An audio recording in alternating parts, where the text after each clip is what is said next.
For those in power in the state of South Carolina, the November 1860 election of Abraham Lincoln was the final straw. Convinced that he and the Republican Party were certain to forever change their economic, political, and cultural world, it was time to act. And so, even before the election year was out, the Palmetto State initiated the process to do what today few Americans, if any, would even begin to consider. For this episode, the story of South Carolina's momentous and its consequences would demonstrate calamitous December decision, secession. The last 5 letters of history spell story, and that's exactly how history should be taught. Numbers and dates have no soul. Such presentations fall flat, for history is alive and relevant. Welcome to Threads from the National Tapestry, stories from the American Civil War. This series will feature events and people from that period and will strive to make you feel as if you were there, to show that history is indeed a story. It was a Thursday, and in Charleston, South Carolina, the hometown Mercury advertised steamers bound for Helena, Georgetown, and Wilmington.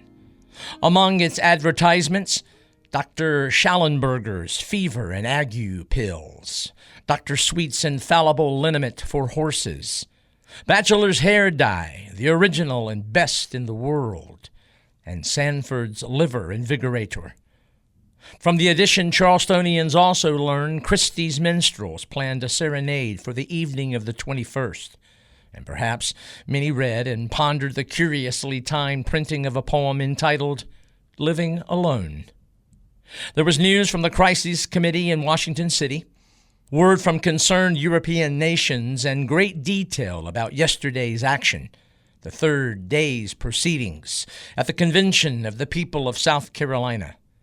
That story took up 5 columns, and a sign of the times, extra drill was announced in the paper for the Charleston Riflemen, the 1st Regiment of Artillery of South Carolina Militia, the Sumter Guards, and the Carolina Light Infantry.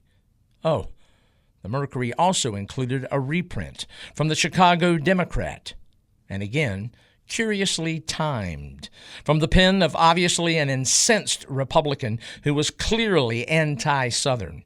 His message read, "You have sworn that if we dared to elect such a man, Mr. Lincoln, you would dissolve the Union. We have elected him, and now we want you to try your little game of secession. Do it if you dare." Later in the copy, "The chivalry will eat dirt. They will back out. The best they can do is to bully, brag, and bluster. These knights of the sunny South are just such heroes as Sancho Panza was. They are wonderful hands at bragging and telling fantastical lies. But when it comes to action, count them out." 772 miles north of Charleston, the December 20th edition of the New York Times advertised the play The Seven Sisters, starring Laura Keene, and was to be staged at her theater. There were articles entitled The Crises of the Union, Latest Reports from the South, Fall in the Prices of Slaves, and King Cotton, England, Looks for a Supply Without Dependence Upon the United States. Tennessee Senator Andrew Johnson's pro-union speech was reproduced. There were dispatches from the federal capital, brief reports about southern states, and a printed manifesto from, as the editor put it, a man who knows his duty, but who makes his mind not to perform it. That man happened to be the 15th President of the United States, James Buchanan. It was all so surreal. The tension, the uncertainty, and Christmas only 5 days away.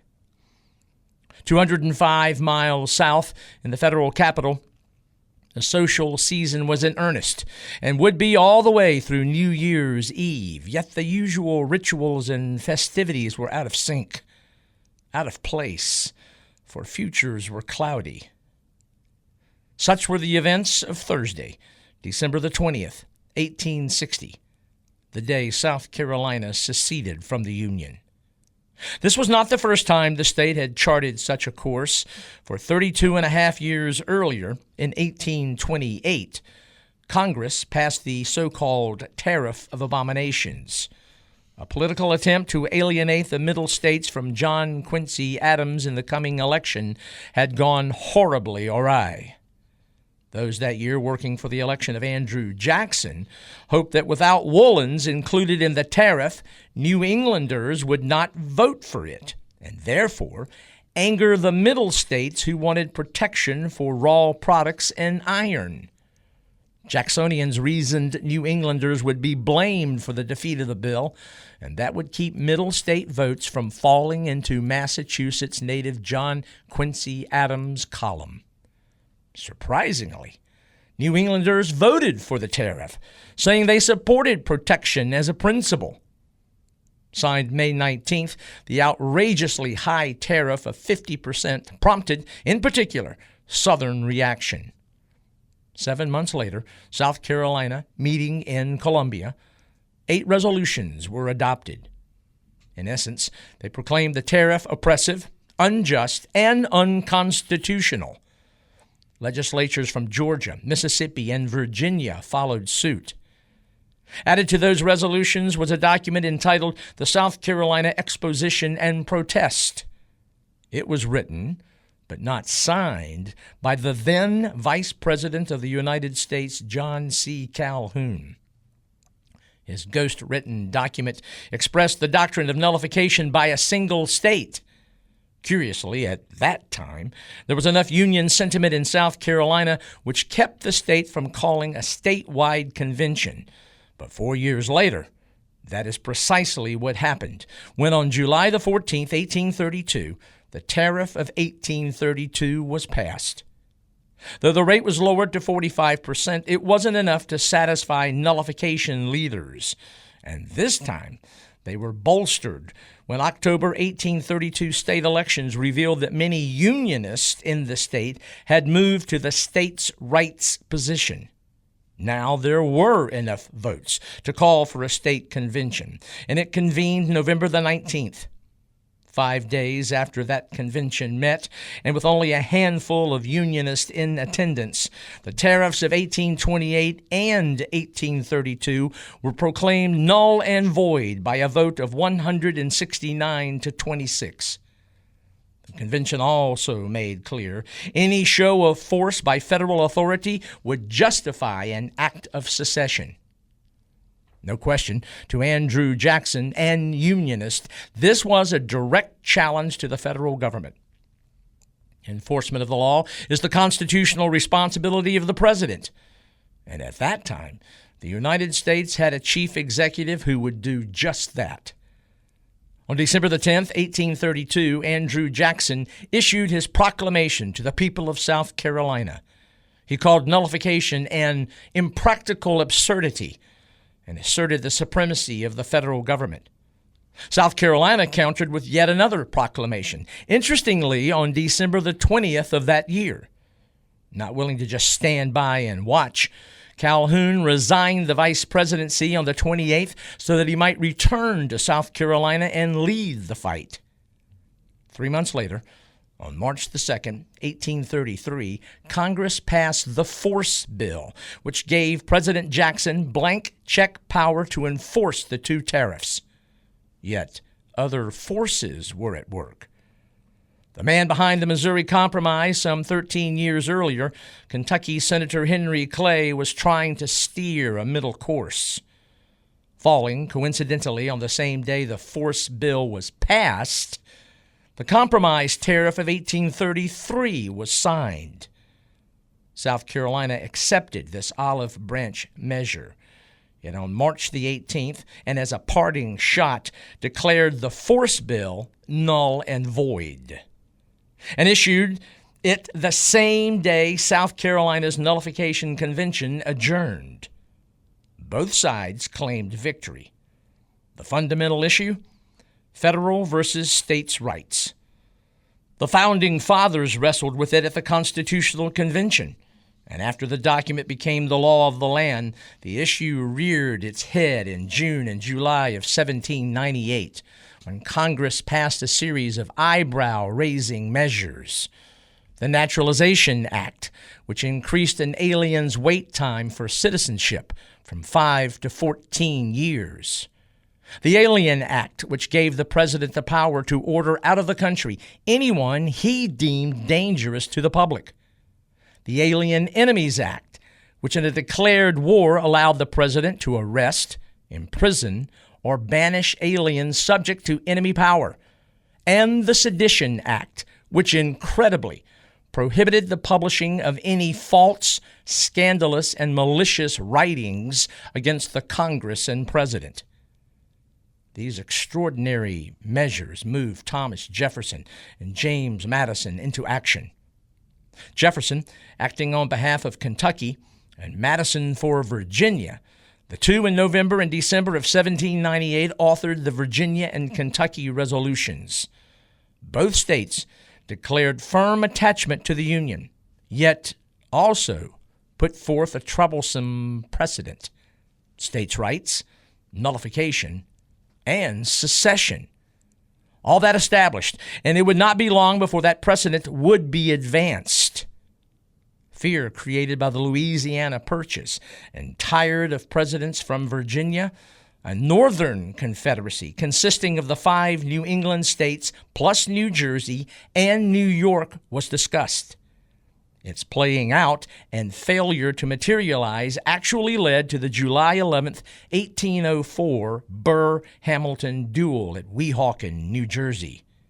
Yet, the seeds of sectionalism sown, the threat of secession was again center stage in the 1860 election with Abraham Lincoln's nomination. And South Carolina once again, just as in 1832, took the defiant lead. The Charleston Mercury branded Lincoln the beau ideal of a relentless, dogged, free soil border ruffian, a vulgar mobocrat and Southern hater. A Georgia editor noted that rather than submit to such humiliation and degradation as the inauguration of Lincoln, the South would see the Potomac crimson in human gore, and Pennsylvania Avenue paved 2 fathoms deep with mangled bodies. On the 5th of November, 1860, the South Carolina legislature was called into special session by fire-eater Governor William Gist, who schemed for secession.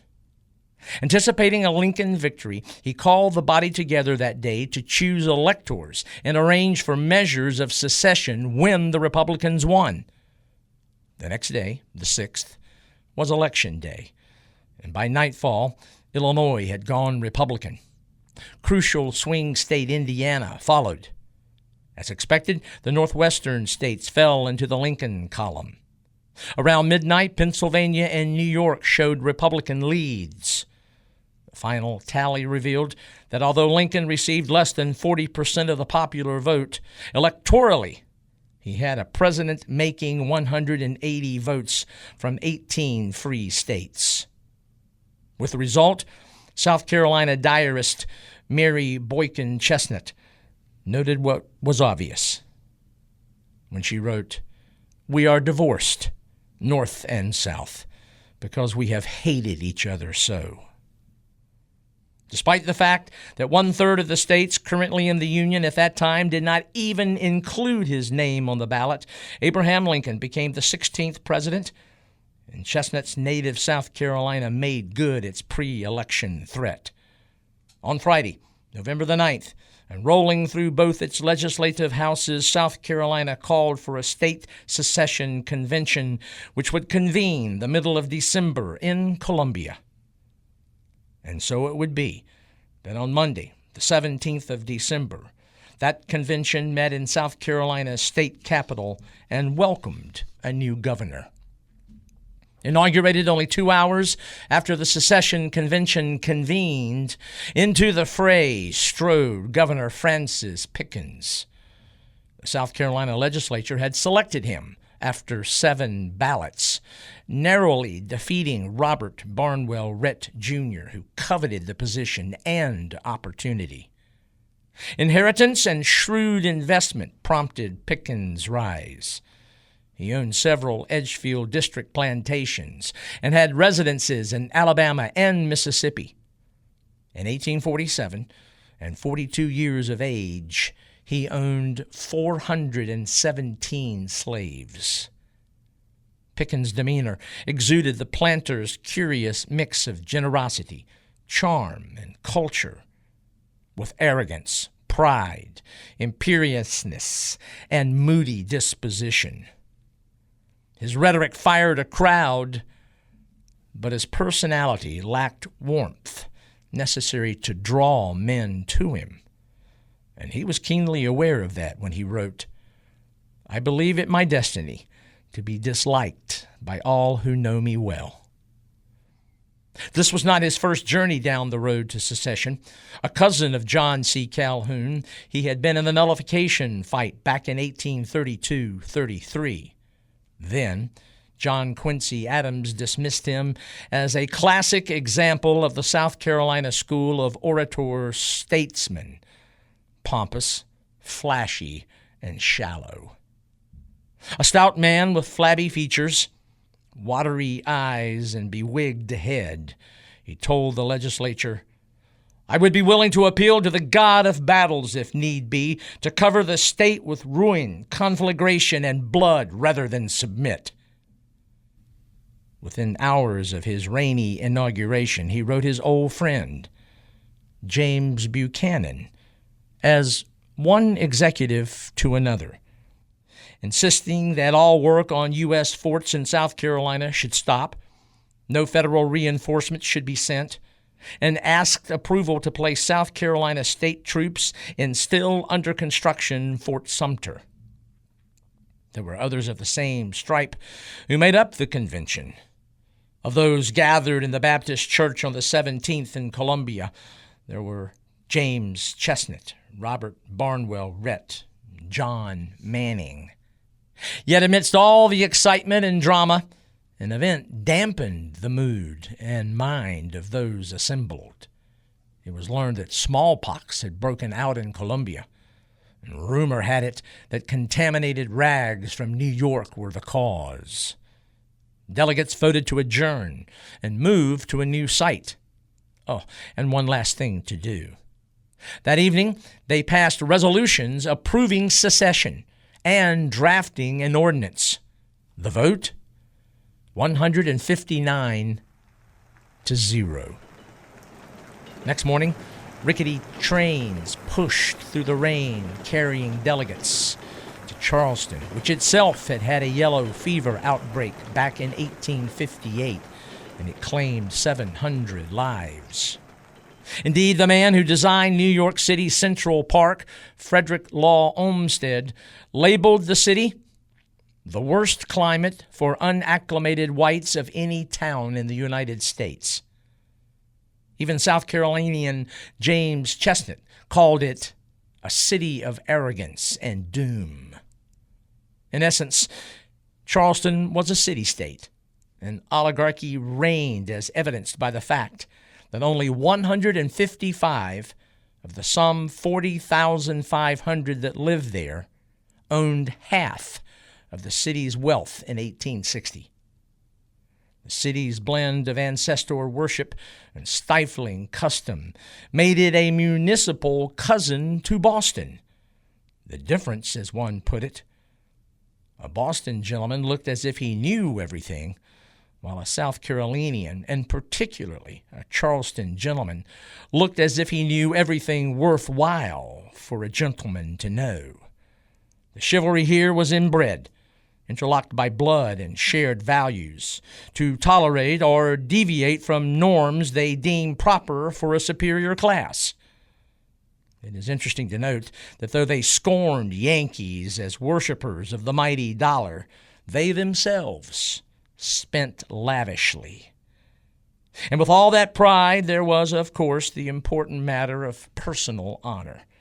So much so, there was a small park near the post office, which was quite popular for those trying to satisfy honor. Once, two residents of Laguerre Street stood in open upstairs windows and fired at one another. Now, no question, The place was steeped in history. History literally dripped from the city's pastel walls. So many events and stories from a city and colony state that at one time practiced tolerance. In fact, back in its colonial history, no colony save Pennsylvania had a more diversified people than South Carolina. First came English settlers in 1670, and soon thereafter French Huguenots. Then followed Scots, both high and low, Dutch, Swiss, Germans, Jews, and even enough Northerners to found a New England society. And, oh yes, slaves. So many that as early as 1724, slaves outnumbered whites in the Low Country by a 3-to-1 margin.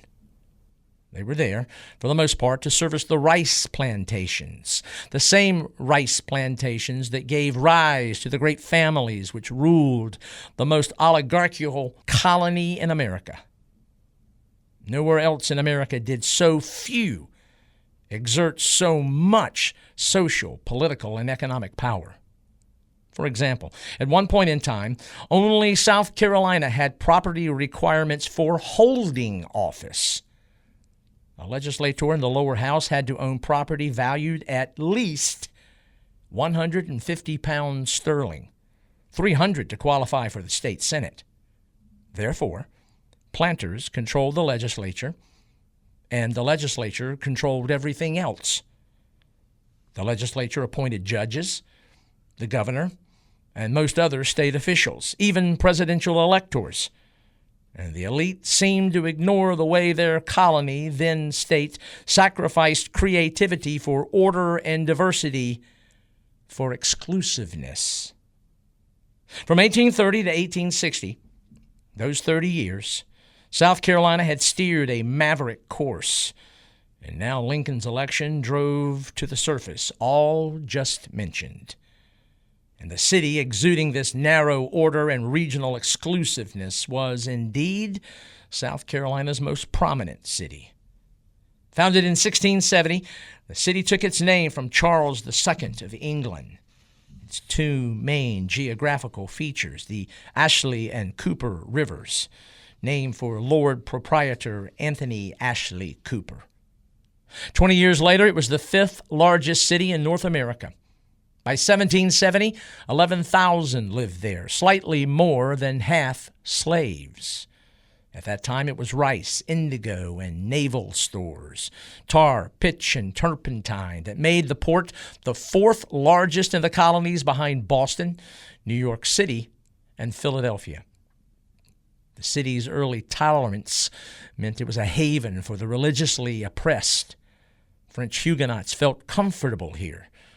Charleston was one of the first to allow Jews to worship, and its tolerance bred innovation. In 1736, the Dock Street Theater was the colony's first building designed specifically for theater. On January the 12th, 1773, the first American Museum opened. During the War for Independence, the city was twice attacked by the British.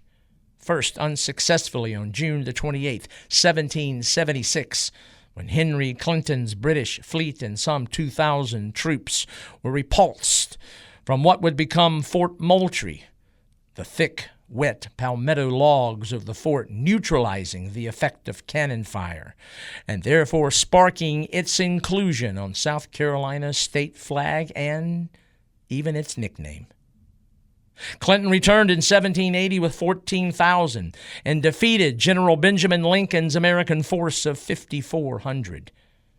Clinton then left and gave command of the area to the Lord Cornwallis, who moved into the interior with some 8,000 men.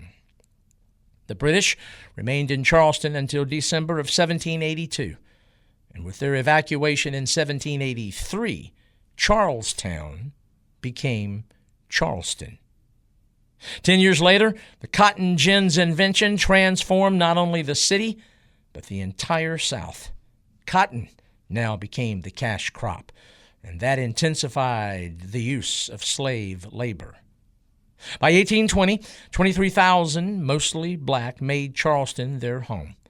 By 1840, it was among the 10 most populated in the United States.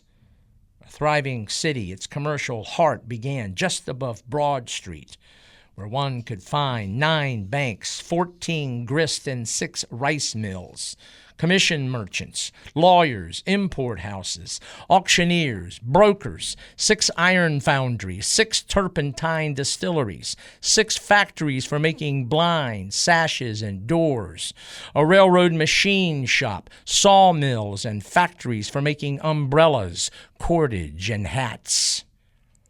It was to this bustling municipality that in April of 1860 the Democratic Convention attempted to nominate a candidate. But by then, once tolerant South Carolina and Charleston had become bastions for intolerance. Now, it was a proud city in a proud state dominated by a proud aristocracy. And it was into this realm that trains filled with secession delegates approached on Tuesday, the 18th of December. And as they did, the South Carolina Marine Artillery fired 15-gun salutes. I'd like to take a moment to thank everyone for listening to Threads from the National Tapestry. You know, each of these episodes is the result of hours and hours of research and preparation, and it means a great deal to me and our production team to see the likes, the comments, and views. Let me make clear that everything we do here will always be accessible to any who are curious to learn about the American Civil War. But we would like to ask you to consider to become a member, a Threads loyalist, if you will. For less than $5 each month, your support will help us to continue sharing our passion for that tumultuous yet important period of history. Joining is quite easy to do. At the top of each show description, you'll find a link, if you will, to join, whether you're watching, liking, commenting, or becoming a Threads loyalist. If you click on that link, your support for Threads from the National Tapestry will mean a great deal to me, to our team, and there's no question any contribution, your support, certainly makes a difference, and it's a wonderful acknowledgement for what we try to do. Thank you. By 4 p.m., all had convened at Institute Hall. There amongst them, working under cover, a reporter for Horace Greeley's New York Tribune. Business carried over to Wednesday, the 19th. By then, all had moved to the smaller and more intimate St. Andrew's Hall, where secret sessions could remain just that, secret. Outside, people tried to pour in from everywhere, all to be able to say that they were there when history was made. Offering support, Governor Andrew B. Moore of Alabama sent a note. Tell the convention to listen to no propositions of compromise or delay. And there were others who did more than send notes. Noted agriculturalist Virginian Edmund Ruffin had actually prayed that Lincoln would be elected. Obsessed with being in Charleston, he left the Richmond area December the 17th, despite 9 inches of snow and the news of the death of his own daughter Elizabeth. He arrived early the 19th, checked into the Charleston Hotel where events raced. On Thursday the 20th, delegates convened at noon. Just before 1 p.m., the ordinance of secession was presented, and at precisely 1:07, the roll call began. Names called in alphabetical order. Each delegate answering for secession with an aye. By 1:15 or so, the last name was called and the vote recorded. It was unanimous, 169-0. While the bells of St. Michael's pealed in celebration, an artillery salute rumbled from the citadel. The Charleston Mercury, a special edition, hit the streets. The Union is dissolved. Businesses closed for the day. Though only 5 days before Christmas, in Charleston, South Carolina, it felt like the 4th of July. And indeed, many believed in South Carolina that this was the Second American Revolution. After the afternoon session adjourned, St. Michael's bells tolled several tunes. One was Auld Lang Syne. At 6:30, all the delegates met again, this time to formally sign the ordinance. 15 minutes after they gathered, they emerged in formal procession. 2 lines of men with arms locked as they moved in silence to Institute Hall, now tabbed Secession Hall. Inside, some 3,000 people waited to witness the deed. Governor Pickens and the entire legislature had been invited. Even Caleb Cushing, an emissary from President Buchanan, although with good reason, he chose not to attend. While all stood with bared heads, a Dr. Bachman prayed. Then Convention President David F. Jameson read the ordinance.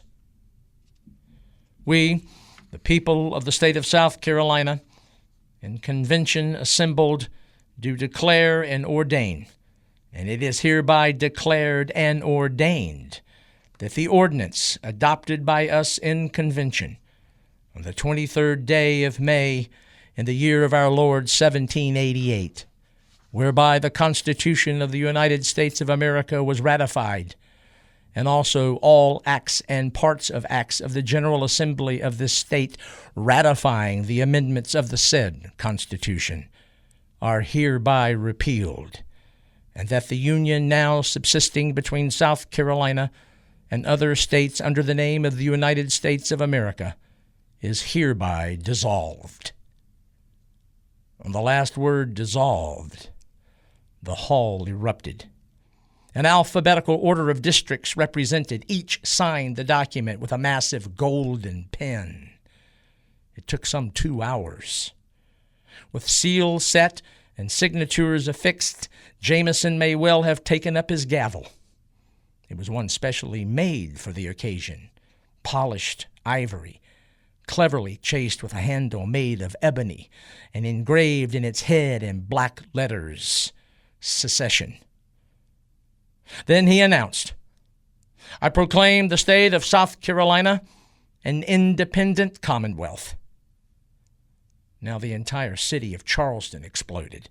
There were bands, wild cheers, liberty poles, palmetto and new flags, blue secession cockades, pistol shots, bonfires. Amidst the riotous scene, one of the few Unionists that day in the city, South Carolina Judge James Petigru and a friend, C.S. Bryan, encountered a celebrating citizen on Broad Street. To Petigru's question about all the hubbub, where's the fire? He was told, there is no fire. Those are the joy bells ringing in honor of the passage of the ordinance of secession. And to that Petigru spat back, I tell you, indeed, there is a fire. They have this day set a blazing torch to the temple of constitutional liberty, and please God, we shall have no more peace forever. Meanwhile, the news raced like wildfire. Bells rang across the South. Cannons roared in New Orleans, Savannah, Augusta, Portsmouth, Montgomery, Pensacola, Mobile, Wilmington, Charlotte. Up in New York City, the news staggered the stock market. And now, faced with uncertain times, business ventures were disrupted. Again, the timing so strange, the papers full of Christmas advertising. In the nation's capital, the telegraph brought the news to Congress about 2 p.m., and it hit like a thunderbolt. Both houses were in session. While business was momentarily suspended in both houses, Southern members raced forward to congratulate those who represented South Carolina. An equally stunned President Buchanan believed no state could secede. But if one did, the federal government could do nothing to force it back. Philosophically, handcuffed. Out west at the corner of 8th and Jackson Streets in Springfield, Illinois, the New York Times reported that the president-elect took the news calmly. For those few in Charleston in federal military blue, there was the harrowing realization that now they were an island. Those men were under the command of a Kentuckian, Major Robert Anderson. December the 20th was the anniversary of Anderson's first month of duty at Fort Moultrie. Understandably, he and his staff wired for reinforcements and policy clarification. One can only imagine how alone Anderson and his small force felt. Fearing a takeover by land at Fort Moultrie, Anderson moved the night of the 25th, 26th of December to unfinished Fort Sumter and brought along 4 months of provisions. The move brought immediate reaction in South Carolina and bought floundering politicians some time, but that was running out quickly. You see, the air was alive with rebellion, and one Charlestonian said as such when he left a note in front of the door to the offices of the pro-secessionist Charleston Mercury. It read, "One voice and millions of strong arms to uphold the honor of South Carolina." And the paper added to the sentiment when it tried to put December 20th in historical perspective. Dated the day the ordinance of secession was approved and signed, the Mercury published, "Inscribed among the calends of the world, memorable in time to come, the 20th day of December, in the year of our Lord 1860, has become an epoch in the history of the human race. A great Confederate republic, overwrought with arrogant and tyrannous oppression, has fallen from its high estate amongst the nations of the earth. Conservative liberty has been vindicated. Mobocratic license has been stricken down. Order has conquered, yet liberty has survived. Right has raised his banner aloft and bidden defiance to might. The problem of self-government under the check balance of slavery has secured itself from threatened destruction. South Carolina has resumed her entire sovereign powers and, unshackled, has become one of the nations of the earth." The next day, the 21st, there was the business of setting up a new nation. 4 committees were created: relations with other slave-holding states, foreign relations, commercial and postal relations. A constitution had to be written. 3 commissioners were sent to Washington City to negotiate for the federal forts. And there, the Senate's Committee of 13 met to try to create compromise. The committee lasted 1 week. During that time, 6 potential constitutional amendments and 4 congressional resolutions were introduced, but they all came apart. In essence, the committee found they could only agree on one thing: that it could not reach any form of agreement, and reported such back to the Senate. On Monday, the day before Christmas, celebration continued in Charleston, and it included black and white. Charlestonian Caroline Gilman saw one black man shouting and celebrating, and she asked him, "What's the matter?" And he answered, "I don't know, miss, I don't know." And he went back to dancing. In another home, one black man asked, "What time will the secession pass by, Mama?" It would be a deep and prophetic question. The ramifications of December the 20th came home out in Charleston Harbor 3.5 months later, and precisely at 4:30 in the morning of April the 12th, 1861. The Charleston Mercury had been correct. The events of Thursday, December the 20th, 1860, in the city of Charleston, South Carolina, would indeed be remembered for the devastating whirlwind it would reap. Yet on that day, no one could possibly anticipate what was to come. Many expected secession to be peaceful. And yes, there actually were some across the nation that were pleased with South Carolina's act. Good luck and good riddance. But we know, in historical hindsight, we know the havoc that befell 31 million Americans. They could not begin to imagine, but we know all too well what South Carolina's secession meant, for we have its consequences burned into the nightmares of our national consciousness. We know that the resulting American Civil War would take southern towns and cities and turn them into blackened ghost towns. It would take the American landscape, its fields and pastures, and turn them into harvests of death. It would take present and future leaders, both North and South, and waste them away. And it would take the very flower of our nation's manhood and put them under the earth forever. In Charleston, South Carolina, the great grinding wheel now began to turn. Only 5 days before Christmas, in the year 1860, the 20th of December, on another day that, if you will, lives in infamy.